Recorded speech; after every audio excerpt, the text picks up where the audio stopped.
Hi மக்களே, எல்லோரும் எப்படி இருக்கீங்க? நான் நல்லா இருக்கேன். டயாலிஸுக்கு நான் கிளம்பிட்டேன். இன்றைக்கி நான் சிறுபயிறு இருக்குது பார்த்தீங்களா, பச்சை பயிறு, அதை போட்டு தான் சாதம் செஞ்சேன். இன்னைக்கு இதுதான். கார்த்தி வா, 2 பேர்த்துக்கும் சாப்பாடு விட்டணும். என் பொண்ணுக்கு மறுபடியுமே அந்த மோஷன் பிரச்சனை வந்துட்டு மக்களே. நேற்றுலாம் எனக்கு ஸ்ட்ரெஸ்ஸுன்னா அந்த அளவுக்கு ஸ்ட்ரெஸ் ஆகிப்போச்சு. என்னை ஒரே அழுதுகிட்டே இருந்தா, வரமாட்டேங்குது. அப்புறம் சாயங்காலம் ஹாஸ்பிட்டல் கூப்பிட்டு போனேன். கூப்பிட்டு போயிட்டு அவங்க ஒரு இனிமான்னு சொல்கிறாங்க. இனிமாவா அது என்னன்னு தெரில.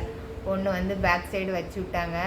அது வச்சதுக்கப்புறம் இருந்துட்டா. ஆனால் அவங்க அதுக்கப்புறமும் அது வச்சதுக்கப்புறமும் மோஷன் போகலைன்னா ஒரு அரை வயிறு வலி மாத்திரை அரை மாத்திரை போட சொல்லி ஒரு 2 டேப்லெட் எழுதி கொடுத்துருந்தாங்க. இது தேவைப்பட்டால் மட்டும்தான் போடணும், மற்றபடி போடக்கூடாதுன்னு சொல்லியிருந்தாங்க. அதுக்கப்புறம் ஒரு டானிக்கும் கொடுத்துருந்தாங்க. அதுலேயும் மோஷன் போகலைன்னா அடுத்த நாள் ஸ்கேன் பண்ணணும்னு சொல்லிட்டாங்க. எனக்குன்னா ரொம்ப பயமாயிட்டு. ஏன்னா இப்போல்லாம் ரொம்ப ரொம்ப பயமாகுது. பசங்களுக்கு ஏதாவது நோய் வந்தாலுமே யாருக்காவது அது ஆகிட்டுனா, ஏற்கனவே நம்ம ஒரு நோயில் படுத்து கிடக்கோமோ, அதனால் பயமாக இருக்குது. அப்புறம் கடவுள்கிட்டலாம் வேண்டி அதுக்கப்புறம் அவளுக்கு அந்த மாத்திரை வச்சதுக்கப்புறமே ஆனால் ரொம்ப கஷ்டப்பட்டா, ரொம்ப அழுதா, தாங்க முடியல. இப்போ வா, இப்போ பசங்களுக்கு சாப்பாடு ஊட்டிட்டு அவங்கள கிளப்புறேன். இனி நான் தான் காலையில் நைட்டெல்லாம் சாப்பாடு ஊட்டி விடணும் மக்களே. இவங்களையே சாப்பிடுங்கன்னு சொல்லி லாஸ்ட்டில் இந்த மாதிரி சாப்பிடாம தண்ணி குடிக்காமல் இந்த ப்ராப்ளமில் நிற்கிறாங்க லாஸ்ட்டில். அதனால் நம்ம இருக்கிற வர சாப்பாடெல்லாம் ஊட்டி ஒழுங்காக வாங்கி விட்டுறலான்ட்டு நானே முடிவு பண்ணிட்டேன் 2 பேர்த்துக்கும். வா, அவாது ஒரு வாய் சாப்பிட்ட, நீ வா. 2 பேருமே வயிறு பசிக்கு சாப்பிட வேண்டியதானம்மா. அவள் எத்தனை வாய் வாங்கினா, இவள் எத்தனை வாய் வாங்கினான்னு ஒரே சண்டை. நேற்று மத்தியானத்துலேருந்தே நான் தான் சாப்பாடு ஊட்டிகிட்டு இருக்கேன். இதுக்கு முன்னாடி சரி நீங்களாவது சாப்பிடுங்கன்னு சொன்னால் என் பையன் எப்போ அவள் ஒரு வாய் வாங்கியிருக்க, நீ ஒரு வாய் வாங்கு. இப்போ 2 வாய், மொத்தம் 10 வாய். என்ன 8 வாய் இருக்கு. இப்போ நீ எத்தனாவது வாய் வாங்குற? 2வது வாய். என்ன 8 வாய் இருக்கு. தண்ணி இப்படி சவிச்சு தின்னதுக்கப்புறம் தண்ணி குடி. இவாள நானும் ஒரே கேஸ் மக்களே. நானும் சின்ன வயசுல ஒவ்வொரு வாய்க்கும் ஒவ்வொரு தண்ணி குடிச்சிட்டு கிடப்பேன். இது 3வது வாய் பாப்பா. ஏ அப்படிலாம் ஒரே அடி. இங்க வாழ இல்ல, வா கார்த்தி, வாமா. அம்மே கத்த விடாதம்மா. 4வது வாய். என்ன 6 வாய் இருக்கு. வா, இதுதான் உனக்கு 3வது வாய். அவன் 4 வாய் வாங்கிட்டா, நீ 3 வாய் தான் வாங்கியிருக்கா. அதுக்கப்புறம் மேரேஜுக்கு நீங்கள் ஃபோட்டோ எடுத்தீங்களா அப்படின்னு கேட்டிருந்தாங்க. ஃபோட்டோ ஷேர் பண்ணுங்கன்ட்டு. மேரேஜுக்கு முந்தின நாள் புதன்கிழமை வியாழக்கிழமை விடியக்கிழமை மேரேஜ் மக்களே. நான் இங்கேருந்து புதன்கிழமை டயாலிஸ் பண்ணிவிட்டு எத்தனை மணிக்கு போனேன்னா நைட்டு சாயங்காலம் ஒரு 6 மணிக்கெலாம் எங்கள் வீட்டுக்கு போயிட்டேன். 5 வாய் ஆகிட்டு. சாயங்காலம் 6 மணிக்கெலாம் எங்கள் வீட்டுக்கு போயிட்டேன். கம்முனுப்பா. சாயங்காலம் 6 மணிக்கெலாம் வீட்டுக்கு போயிட்டேன். அதுக்கப்புறம் மாப்பிள்ளை வீட்டில் இருந்து அந்த பொண்ணுக்கு எடுத்துருப்பாங்க பார்த்தீங்களா, அந்த சாரியை கோயிலில் வச்சு பூஜைலாம் பண்ணுவாங்க. அந்த பூஜைக்கு கரெக்டாக 8 மணிக்கு போல் வீட்டில் இருந்து கிளம்பி அங்கே பூஜைலாம் பண்ணிட்டு வர 10 மணி ஆகிட்டு. அதுக்கப்புறம் திருச்செந்தூர் மண்டபத்தில் வச்சு தான் கல்யாணம். அதுக்கப்புறம் மண்டபத்துக்கு போக ஒரு 12 மணி ஆகிட்டு.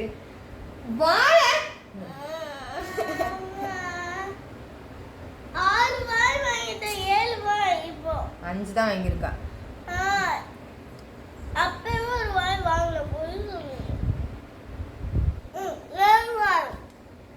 நைட்டு 12 மணி பக்கம் ஆகிட்டு. அதுக்கப்புறம் ஒரு 2 மணி நேரம் பக்கம் அந்த மக்களை தூங்கணும். அதுக்கப்புறம் காலையில் 4 மணிக்கு தாலி கட்டுங்கிறனால மறுபடியும் எந்திரிச்சு கிளம்புறது ஆயிடுச்சு. எல்லாம் தூங்கு மூஞ்சோடு தான் இருந்துச்சு.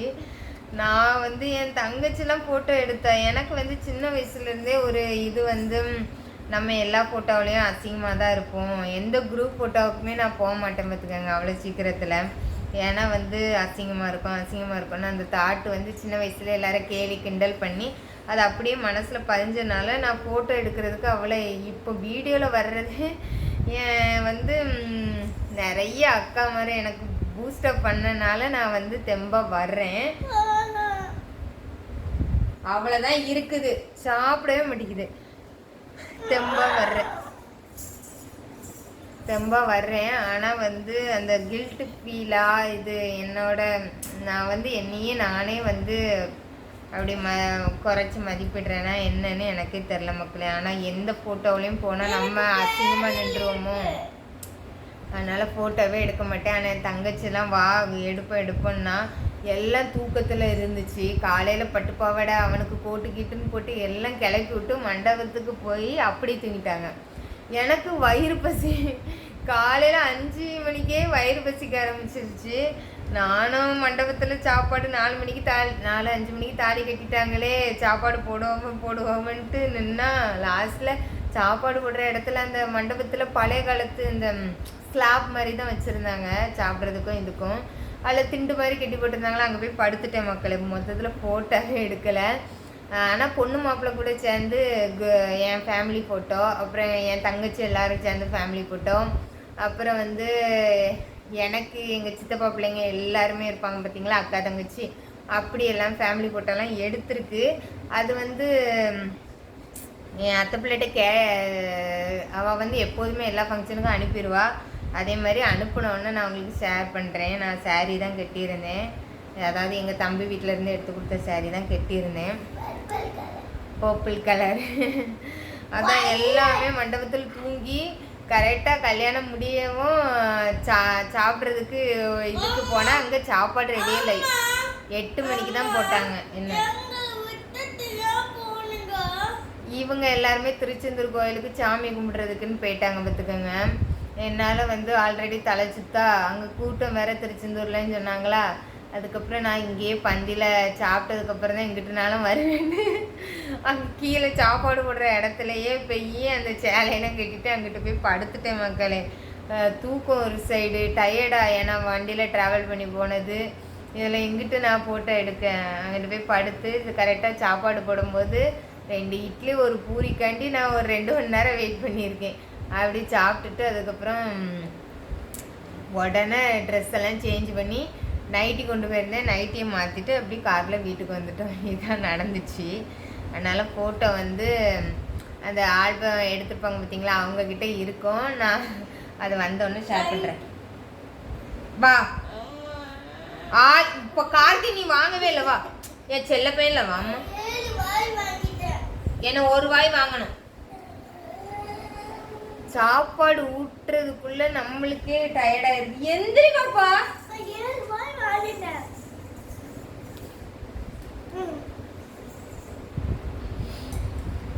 அதுக்கப்புறம் வந்து மாப்பிள்ளை வீட்டில் இருந்து வந்து என்ன போட்டிருந்தாங்கன்னா, மாப்பிள்ளை வீடுன்னா என்ன, எங்கள் வீடு அங்கே எங்கள் அப்பா வீடெல்லாம் இருக்குது பார்த்தீங்களா, வரிசையாக 4 சித்தப்பாக்கம் 4 வீடுன்னு கட்டி வச்சுருப்பாங்க. அங்கே தான் வந்து எங்கள் ஊர் சைடு படி வந்து கல்யாணம் முடிஞ்சு அந்த நைட்டு வந்து பொண்ணு வீட்டில் இருந்து மாப்பிள்ளை வீட்டை பார்க்க வருவாங்க, மறு வீடு மாதிரி.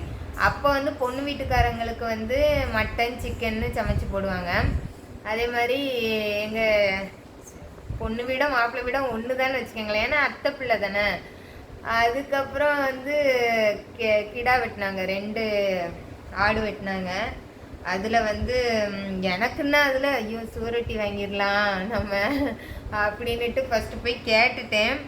சரி வந்து வெட்டினதுக்கப்புறம் தாரேன்னு சொல்லிட்டாங்க. அப்புறம் என் பையன்கிட்ட சொல்லிகிட்டு இருந்தேன்னா என் பையன் அங்கிட்டு போய் கேட்க ஆரம்பிச்சிட்டான், எங்கள் அம்மாவுக்கு ரத்தம் கம்மியாக இருக்குது, சுவரொட்டி தாங்க அப்படின்னுட்டு. அதுக்கப்புறம் 2 சுவரொட்டி கொடுத்தாங்க. அதை மட்டும் நான் வந்து மிளகுத்தூள் போட்டு இது பண்ணி சாப்பிட்டுட்டேன் மக்களே.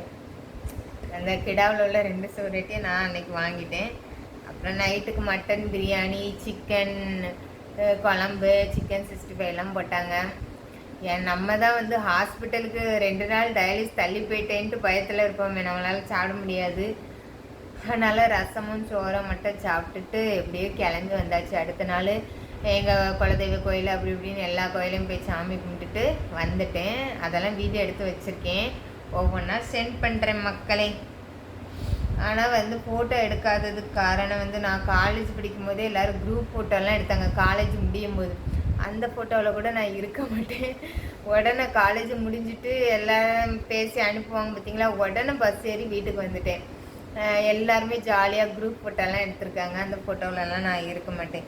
எல்லாத்துக்கும் ஒரு நம்ம மனசே வந்து நம்மளை வந்து இல்லை நீ அதில் உட்காந்துருந்தா அசிங்கமாக தெரிவியோ அப்படி இப்படின்ட்டு வந்து சொல்கிறனால நம்ம வந்து அதை வந்து இது பண்ணிடுறோம்.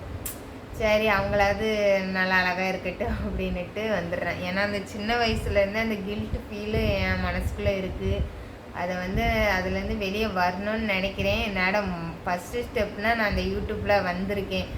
சரி எப்படி இருந்தாலும் பரவாயில்ல, நம்ம தான் நோய்வாய்ப்பட்டாச்சு, நம்மளோட நம்மளோட பெயின் எல்லாத்தையும் ஷேர் பண்ணுவோன்ட்டு வந்திருக்கேன். ஆனால் வந்து என்ன ஃபோட்டோ எடுக்க மட்டும் இதாகல மக்களை. நான் வந்து என் ஃபேமிலி கூடயே அந்த அளவுக்கு ஃபோட்டோ எடுத்தது கிடையாது. நான் என் பிள்ளைங்க கூட இப்படி சும்மா செல்ஃபி எடுத்துக்கிடுவேன். ஆனால் ஃபோட்டோ வந்து நிற்கவுட்டு எடுத்தாங்கன்னா வந்து நம்ம அசிங்கமாக இருப்போமோ அப்படிங்கிற ஒரு தாட்டிலே நான் வந்து எதையுமே எடுக்கிறது கிடையாது. இதுதான் இது. இவ்வளோ சாப்பாடு மிச்சம் வச்சுட்டாங்க பார்த்துக்கோங்க. பாப்பா ஒரு வை.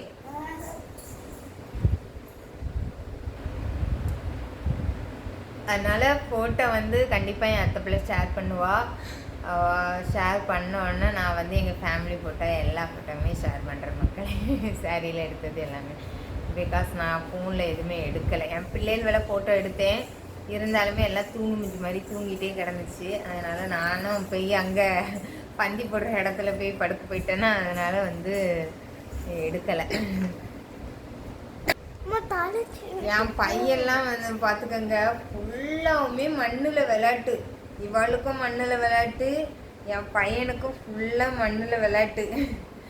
ஏன்னா வந்து அவளை என்னது சரி நல்லா ஜாலியாக என்ஜாய் பண்ணாங்க.